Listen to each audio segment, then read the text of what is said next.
అడిసిపల్లి గారు నమస్తే సార్. నమస్కారం అండి. సార్, కేసీఆర్ గారు ఓడిపోయారు, అందరికీ తెలిసిందే. కానీ ఎలాగైనా కేసీఆర్ గారిని నిలబెట్టాలి మళ్ళీ ముఖ్యమంత్రిగా అని విజయసాయి రెడ్డి గారు తహతహలాడుతున్నట్టుగా కనిపిస్తుందేమో. దేనికంటే రాజ్యసభలో కూడా ఏకంగా త్వరలోనే తెలంగాణలో కాంగ్రెస్ ప్రభుత్వం కుప్పకూలిపోబోతుందని జోస్యం చెప్పారు. అంటే ఎలా చూడాలి ఈ మొత్తం వ్యవహారాన్ని? వాళ్ళ కోరికండి అది. ఇప్పుడు 2019లో చంద్రబాబు నాయుడు గారు ఓడిపోయినప్పుడు తెలుగుదేశం ఓడిపోయింది కదా. అప్పుడు నేనేమనివ్వండి అంటే వచ్చి వారంలో జైల్లో పోతాడు జగన్ అనివ్వండి. ఏంటి మన కోరిక అది. అర్థమైందా? అదేం అవ్వలేదు కదా. ఇప్పుడు మనకి బాధలో కోపంలో రాష్ట్రం ఇలాగ అయిపోతుంది, మంచోడి చేతిలో నుంచి చెడ్డవాడి చేతిలో పోతుంది, నిర్మించేవాడేమో ఇంట్లో కూర్చోవలసి వచ్చింది, కూల్చేవాడు లైన్లోకి వచ్చాడన్న బాధలో మనం రకరకాల మాటలు మాట్లాడుతాం. కానీ ఇక్కడ డిఫరెంట్. వాళ్ళ ఆత్మీయుడు, ఆప్తుడు, ఆత్మీయుడు, గత ఎన్నికల్లో సహాయం చేసిన వాడు ఇవాళ ఓడిపోయి ఇంట్లో కూర్చున్నాడు, పైగా తుంటి వెముక కూడా విరిగింది అనే బాధ ఉంటది వాళ్ళకి. దానికి ఏం చేయగలరు? ఎవడన్నా ప్రజాస్వామ్యం 5 ఏళ్ల పాటు నోరు మూసి కూర్చోవాలా?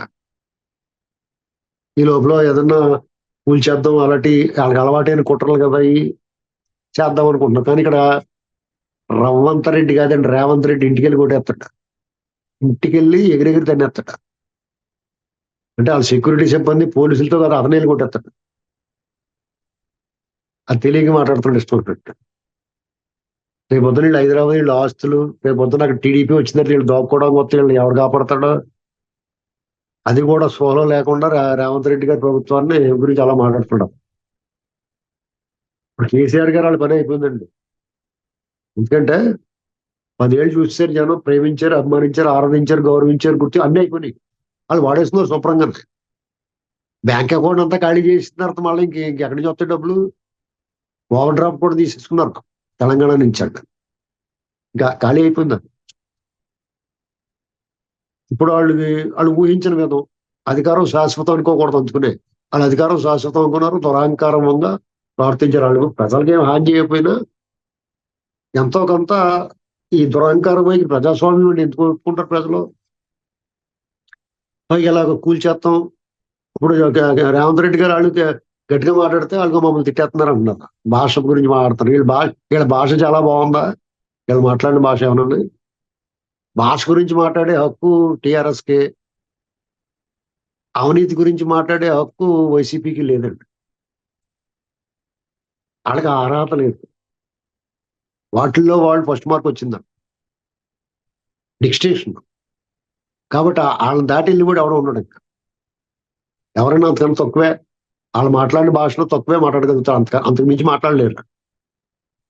అది కాకపోయినా ఇప్పుడు కడియం శ్రీహరి గారు కూడా అన్నాడు, చాలా పెద్ద ఆయన, మంచి లీడరు అనుకున్నాను నేను. ఆయన పట్ల చాలా గౌరవం, అభిమానం ఉండేది నాకు. ఆయన కూడా ఈ ప్రభుత్వాన్ని ప్రజాస్వామ్యబద్ధంగా ఎన్నుకున్న ప్రజలు ఎన్నుకుని మిమ్మల్ని తిరస్కరించి వాళ్ళు ఎన్నుకుంటే ఆ ప్రభుత్వాన్ని కూల్చేస్తాం, కూలిపోద్దని ఎలా చెప్తారు మీరు? మళ్ళీ ఎలక్షన్లు ఉన్నాయా? మళ్ళీ 5 ఏళ్ళ తర్వాత కదా ఎన్నికలు. అసలు పార్లమెంట్ ఎన్నికల్లో వాళ్ళు ఓటు కూడా రాదంటున్నారు టిఆర్ఎస్ కు. ఆ ఓటు కూడా కష్టపడుతున్నారండి. అవన్నీ చూసుకోవాలండి. ఈ విజయసాయి రెడ్డి వాళ్ళ చేత ప్రభుత్వం కూలిపోద్దని చెప్పించడం అంటే దాని అర్థం ఏంటంటే ఇప్పుడు ఎమ్మెల్యేలు గట్ట మారిపోతున్నారు కదా. ఎమ్మెల్యేలు మారిపోతున్నారు కదా, అందులోకి కాంగ్రెస్ లో పోకుండా ఆపడానికి ప్రయత్నం అన్నమాట అది. ఆ ఎమ్మెల్యేలు మోడస్ ఆపరేండి ఎలా ఉంటుందంటే, పార్టీ మారి వాళ్ళది ముందు మర్యాదపూర్వకంగా కలుస్తారు, మర్యాదపూర్వకంగా కలిసే ఉంటారు. నెక్స్ట్ అభివృద్ధి కోసం కలిసే ఉంటారు. రెండోసారి కలిసినప్పుడు, మూడో గారు కలిసినప్పుడు జెండా వేసి ఆ మెళ్ళ పండుగ వేసేసుకుని వీళ్ళతో కలిసినట్టు తోకుండా చాలా పరిపాలన చాలా బాగుంది, రేవంత్ రెడ్డి గారు ఎంత మంచోడో, ఇతని పరిపాలన ప్రజలు సుభిక్షంగా ఉంటారు, కాంగ్రెస్ పార్టీ దేశానికి అవసరం, ఇలాంటి మాటలు మాట్లాడతారు. 3 స్టెప్పుల్లో ముగిసిపోద్ది అన్నమాట కదా.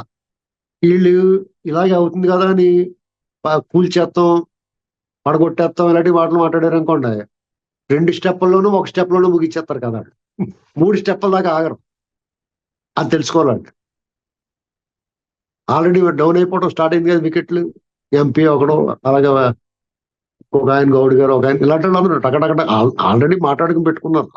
వీళ్ళే ఆగండి మరీ బొత్తిగా అన్నప్రాసన నాడు ఆవకాయ ఎందుకు మరీ బొత్తిగా ఈ ఎలక్షన్ అయిన వెంటనే మారిపోతే ప్రజలు చేత్కరిస్తారో బాగోదు అని చెప్పేసి ఆగారు. వీళ్ళ చేత ఇలాంటి మాటలన్నీ మాట్లాడిచ్చి వీళ్ళన్నీ మాట్లాడి వీళ్ళు చీ అనిపించుకున్న తర్వాత అప్పుడు తీసుకుంటారు వాళ్ళు. అప్పుడు ప్రజలు కూడా వీళ్ళు బాగా పనిష్మెంట్ అయింది, నోరు మూసుకూరుకోకుండా ఈ మాటలేంటి, మీరు ఓడిపోయారు 5 ఏళ్ళు ఆగలేరా, వాళ్ళు ఆగలేదా 10 ఏళ్ళు.